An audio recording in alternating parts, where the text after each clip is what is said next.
We're on? Yeah. Oh, okay. So this is my question. This is like my... I'm sorry, one moment. I should look at you or look at that? Me. Okay. How do people pull off the greatest Seder? Like, what do you do with your Seder? Do you prep every year? Do you do something different every year? Do you do things the same every year? Right. Does everyone have the same Haggadah? Okay, so let's talk about the Seder. So I think that to have a successful Seder, it begins with understanding what is the goal. The goal is, the mitzvah of the night, is Sipur Yetzias Mitzrayim. So the mitzvah of the night is to tell a story and to have everyone at the table become part of that story. To have that story mean something to them, to have that story enter into their consciousness beyond just a surface narrative of something that happened, specifically from a halachic perspective, to have that story become part of you in a deeper way than just a memory, because that's the distinction between the mitzvah of Seder night and the story of Yetzias Mitzrayim the rest of the year. So I think it begins with understanding what is the goal. I think that by definition, since the mitzvah is to relate this story to a lot of different individuals, it's going to mean different things for different people. And it's going to resonate in different ways for different people. So I think that if you lock yourself in to a particular lesson or a particular theme or a particular message at the Seder, and you view the Seder as sort of almost like a class with a lot of interactive and experiential components to convey that theme or that message or that idea, then I think you'll fall short of what the fundamental goal is. I think the fundamental goal is to animate the people who are there.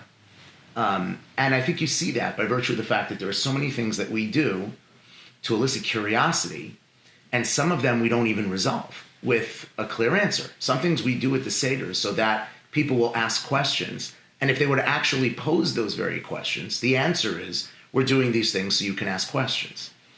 What is the point of that, right? So some focus on the fundamental ideal of questioning, that Judaism embraces questions. Shas begins with a question. We love questions. We're not just simply a dogmatic, here's our rules and regulations. But I think it's something deeper, because a question ultimately originates in a sense of curiosity and wonder within the context of the person who's asking it. If our goal is to evoke questions, that means what we really want is to hear your voice. We want to hear the voices of everyone around the Seder.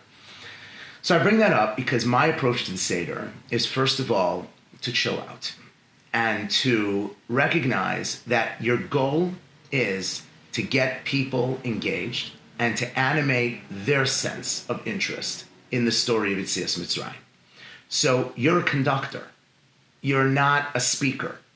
And a conductor recognizes that there's a violin section and a trumpet section and a timpani and all different instruments that are all going to play different melodies, different things, different components. And they'll have different voices at different times. And sometimes they'll play together and sometimes they'll play individually. Your job is to get the most out of all of these musicians. That's what you're trying to accomplish. So when you sit down to prepare the Seder, you have to think about that in a pragmatic way and an educational way.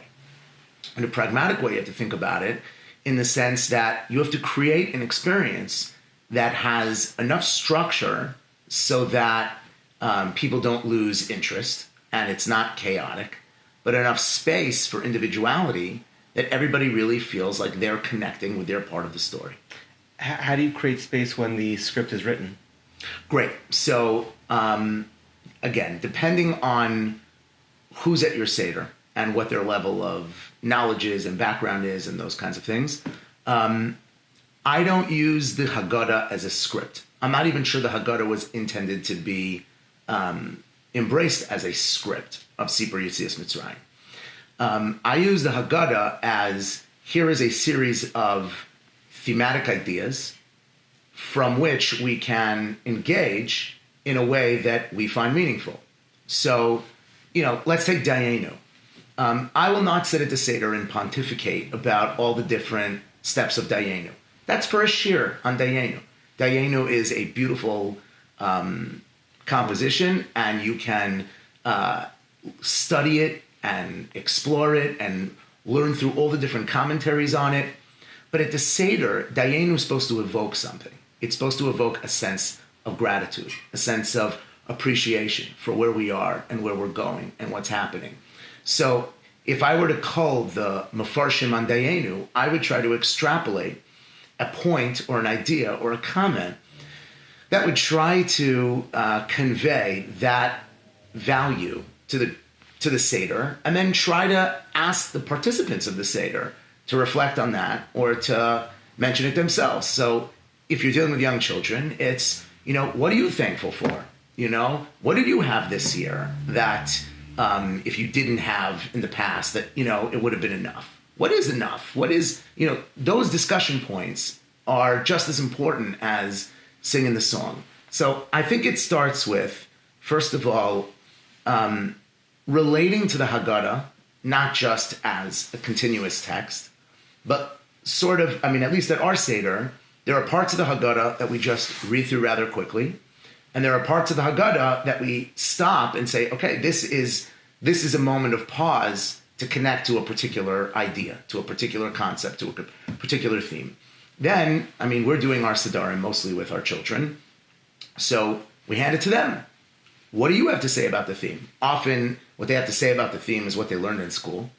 So we do a lot of preparation with that.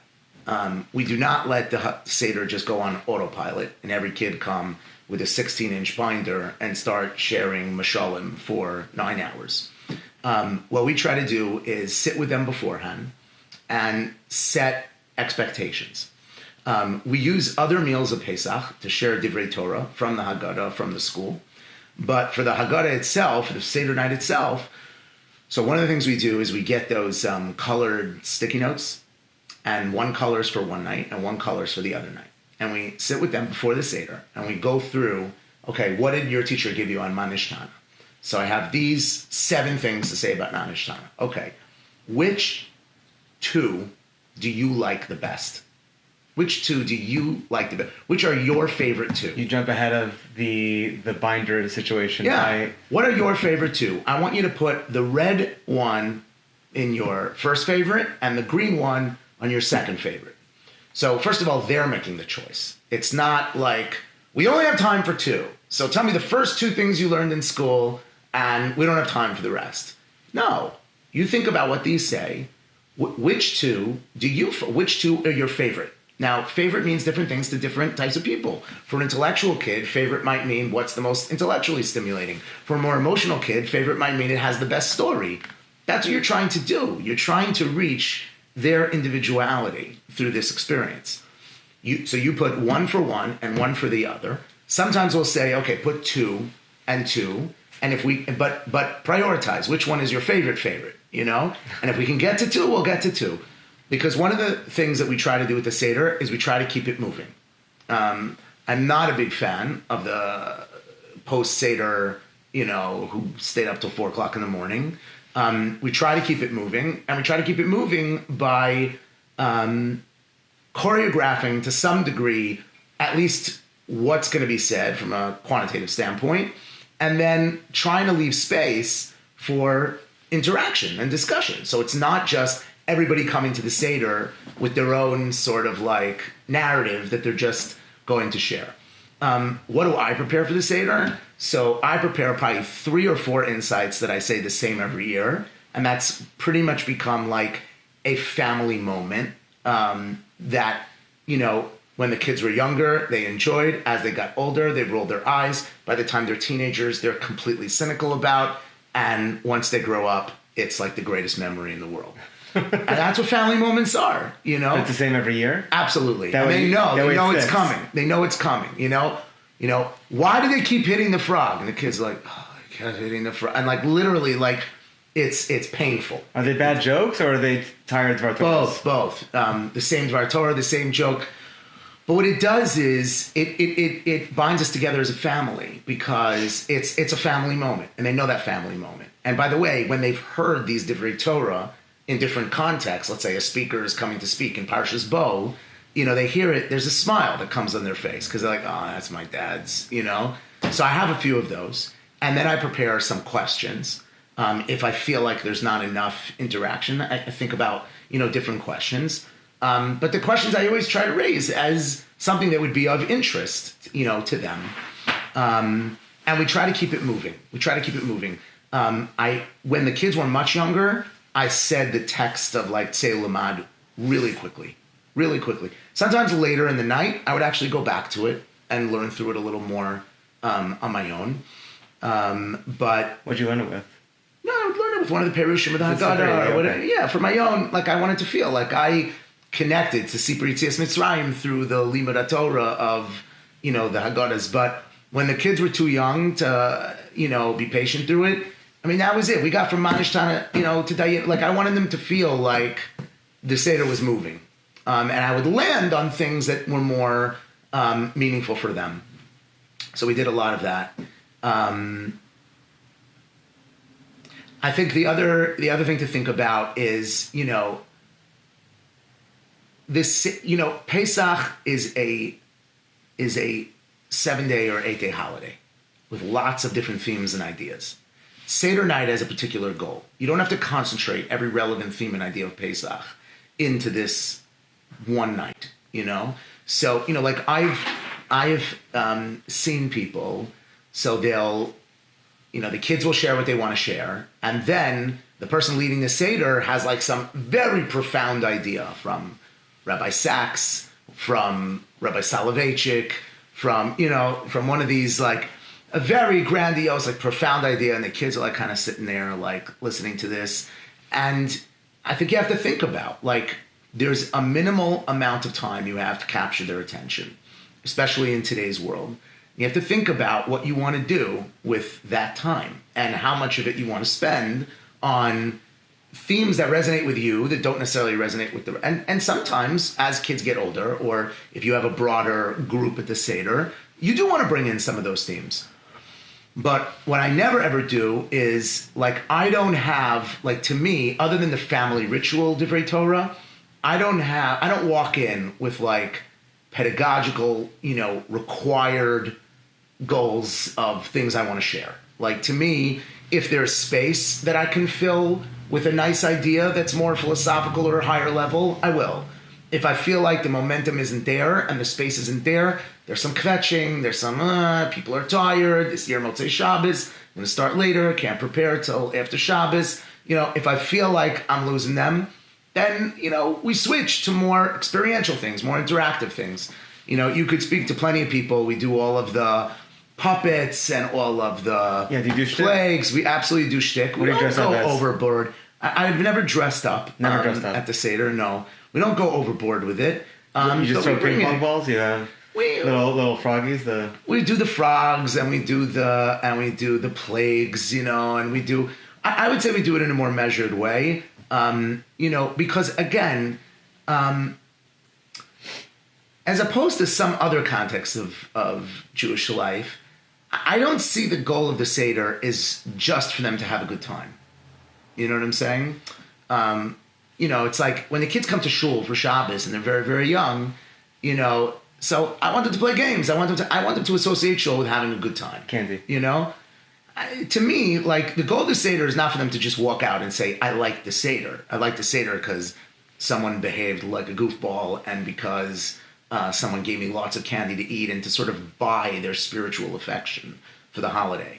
I think that I would use those tactics as triggers to try to get to what I'm really trying to get to. You know what I'm saying? Which is, I want it to come from them. I want them to feel connected to the Seder. I want them to feel...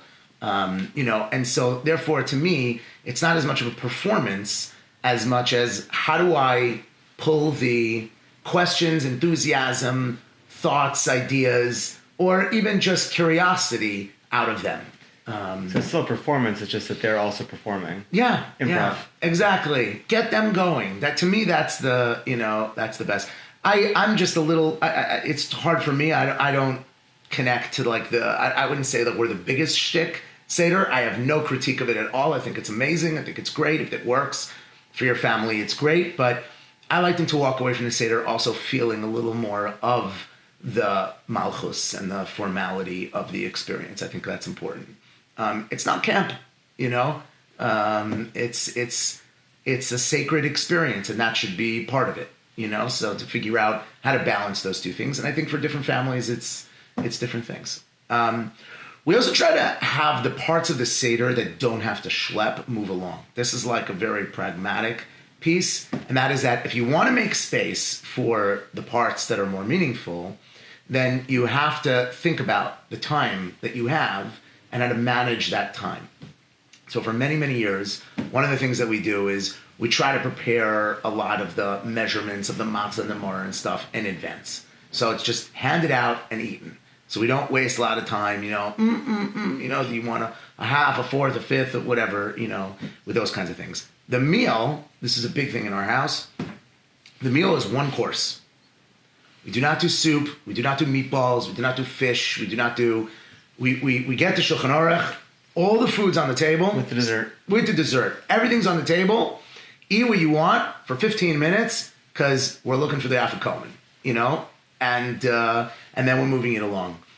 Yeah, soup is eaten very slowly because it's hot and it has to be served, it has to be cleared, it has to be washed, you have to bring out the next course. You extend the meal a lot, you know? So we've always tried to keep the meal as short as possible, and all these different like logistics of the Seder as you know, smooth as possible, so that we're not hitting Yirtzah with the songs at 1 o'clock in the morning. We're hitting it in a more reasonable hour, and everybody, including us, this is not just about keeping kids awake, we're also exhausted by the time we hit the Seder, including us, that we can feel excited and built up and those kinds of things.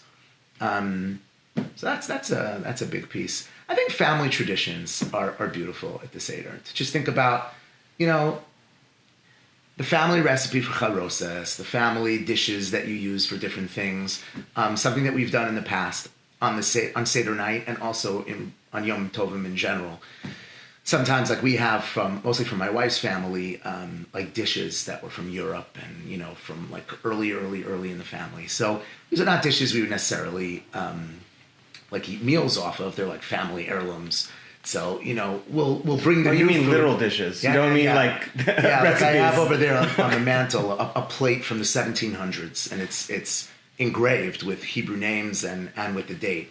Literally from the 1700s. It's some sort of metallic item. So, you know, we'll bring the new fruit for Rosh Hashanah to the table, and, you know, on these dishes, like these kinds of things, like bringing the past into the, you know, into the future, like create certain family rituals and moments, you know, that become, you know, part of the experience in a meaningful way.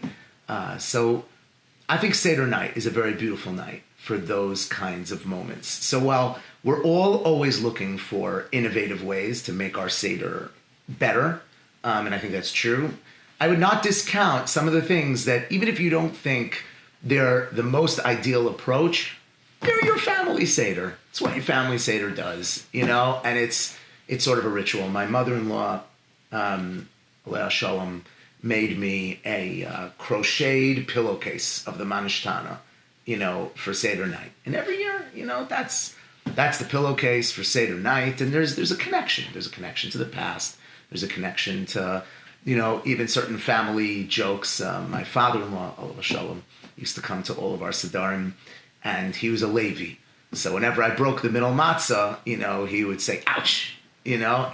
And when the kids were very little, they would laugh at this, you know. They thought it was the most hysterical thing in the world because you're breaking the matzah, so Kohen, Levi, and Yisrael. So he would say, ouch. And as the kids got older, he kept doing it. And even when they were teenagers and you know, 18 years old, he kept doing it.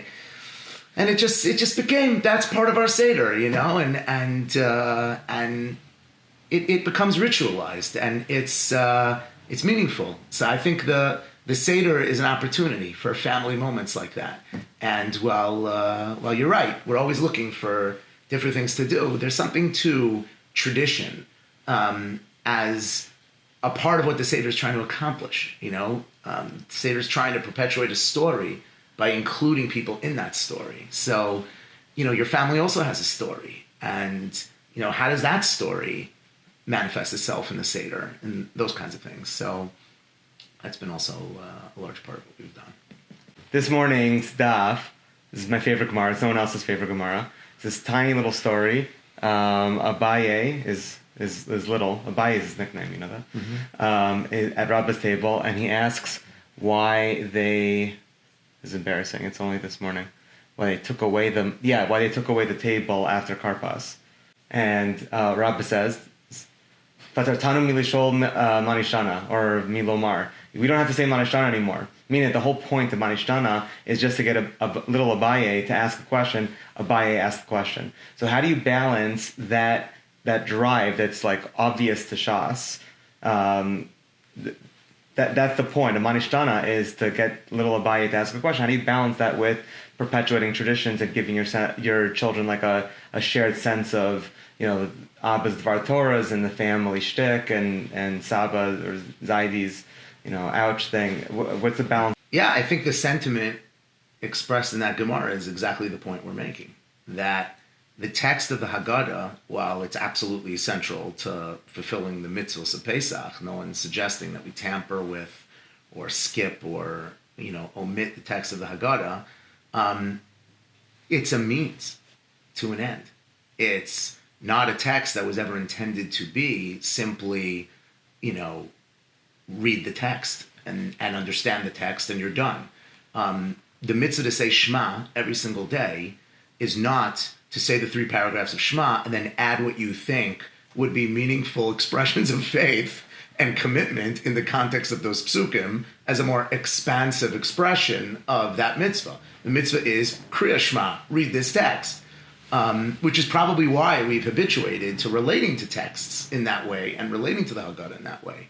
I think what the Gemara is telling us is that that's exactly the point. The text of the Haggadah is there to evoke certain thoughts, ideas, questions, interests, most importantly, a sense of initiative from the people you're trying to reach at the Seder. So I think the balance is, of course you read Manishtana, of course you ask the question Manishtana, but I think the way to look at the Haggadah is thematically. And for different Seders and different families, different themes will pop out, For a family that just made Aliyah, maybe the themes of redemption in the Haggadah are very powerful and very central. And that's where you'll land, more. For the families that are sitting in Galus, maybe, Halach Ma'anyon V'hisha Amda is a landing point that's more pronounced and more significant. I think different families relate to different themes and different things resonate with different people. And that's why the Haggadah covers a tremendous span. But, I would say you look at the Haggadah as a multiple series of themes that you could draw different things out. Every kid at some point at the Seder will have the story of Kiben Shivim Shana. Why is it Kiben Shivim Shana? Because he was really much older. And there was a miracle, and in order to substantiate his leadership and for other people to respect him, made him look older. That's a fascinating shot. It's a nice insight. It will be shared at almost every Seder. What does that have to do with Yitzias Mitzrayim? What does that have to do with Sipur Yitzias Mitzrayim? Is anyone even asking the question whether or not that's a good thing that people didn't appreciate his leadership for what it was, and needed the externalities of gray hair in order to project that sense of authority? Have you considered dyeing your hair? Maybe that should be the conversation. So maybe it is a place to land. Maybe it's not a place to land, but there are certain divrei Torah that have just become part of the momentum of the Seder. I think where the intentionality comes in and where the choreography comes in is you figuring out, look, where do you want that to happen? And that's, I think, what we try to do before the Seder. Try to figure out, where are the spots where we want to land so we don't end up, 17 minutes about, why Moshe is not in the Haggadah if that's not one of the places we want to spend our time. And then once you figure out where you want to spend your time, then you create this elasticity of Okay, what do you want to say? What do you want to say? What do you want to say? What kind of questions do I have that could trigger conversation? And in my back pocket, what's a profound thought and idea from a Haggadah that I saw that if the context is right, I can share. You're choreographing this, but you're also reading the room. And reading the room means you're watching people's interest level, you're watching people's engagement level, you're watching people's exhaustion level, and you're pushing and pulling on all the levers in order to keep the engagement and in a meaningful place. And I think that's what it means to create an intergenerational experience. Look, if you have children and you have older guests at the Seder, you're going to need a plan of how you're going to balance that. You can't sit there and share adult, profound Divrei Torah the whole night while your kids are miserable. And perhaps you can't only relate to your kids and not have these people walk out of the Seder with some of the fundamental core ideas that are part of the Seder. So you're going to have to figure out a balance of that. Some people balance that by simply saying, no, the experience of the Seder I want to show you is this intergenerational experience.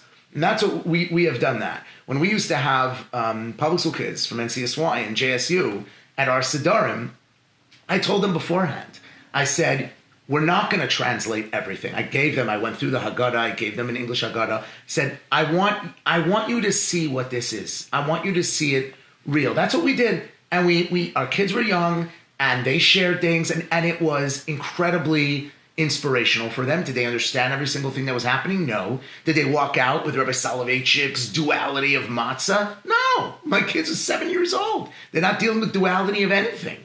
So that's okay. That wasn't my goal. My goal was to show them what it means to perpetuate a story of our history and our tradition and our heritage to the next generation. That was the ideal I was trying to share. Different people have different goals. I'm not saying that has to be the only goal. Maybe you have a different goal. Maybe you want to balance the two. The key is to be intentional about it. The key is to be thoughtful about it. And the key is to be planful with it. We always used to say when we would run Shabbatonim that sometimes we wanted to schedule spontaneous ruach. Like something would happen at a Shabbaton that no one planned, and it was so amazing, and it was so cool, and it was so powerful. And then the next Shabbaton, you would be like, okay, let's plan for that. And it was like schlepping, like everybody didn't, nobody didn't have the same fire.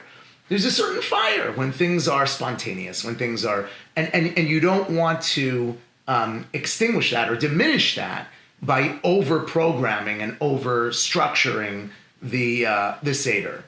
But I really believe that if you just take a step back and you take a piece of paper and you just sit down and give some thought to who's at the Seder, what am I trying to accomplish, what do I want to do, and then how do I want to structure this so that there is opportunity for all of this, I think you'll be surprised like how smooth it could go.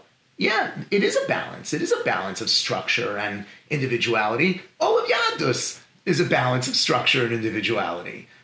We don't believe in the extremes of either of those. We don't believe in a robotic, religious lifestyle, and we don't believe that everybody should just do Ish Asher Yasher Be'einav. Everyone should just do what they want. It's always a balance of infusing individuality into structure. And the Seder is a great example of that. But Chazal didn't give us the Haggadah to limit the experience. They gave us the Haggadah as a guide to expand the experience. And that's why it has stood the test of time. That's why it can animate a Seder in 2021 as well as it animated a Seder 1,000 years ago. Because that's not what it's trying to accomplish. It's not what it's trying to do. As opposed to other holiday rituals, which evolve in certain ways. So I think there's a lot you could do. I think the Seder's awesome. As Hashem, all of our sedarim will be as awesome as your Seder. Thank you so much for cutting out the time to. It's a pleasure. It's a pleasure. Have reasonable expectations of ourselves. And by the way, let's just say a couple other things, and then we'll end. They're still kids. There are tantrums, there are frustrations, there are fights. It's still a Shabbos table. Like, give yourself a break. The Seder does not have to be, from the first moment it starts, to L'Shana Haba B'Yerushalayim, this, perfect expression of familial religious bliss. It's normal for there to be challenges and tensions and these types of things. The way to deal with that is to acknowledge it and to simply move on, to have like a momentum that's moving forward, but have reasonable expectations of yourself and your family. I think that's also people struggle with that. I know I've struggled with that, you sit down and all of a sudden you realize like, hey, the kids are a little more cynical now than they were, last year. And they're a little bit rolling their eyes and they're a little bit like, and then you lose confidence and you lose that sense of, oh, this is going great. The Seder leaders set the tone. And the tone should be positive, movement, enthusiasm. And it's okay if there are, it's not artificial. It's real. It's your family. And it's okay if not everything goes perfectly. It's okay if there are parts that don't end up being as meaningful and as connecting as other parts. As long as a whole, it's a collective effort to create this moment of connection with each other and with our past and, Be'ezus Hashem, with our future.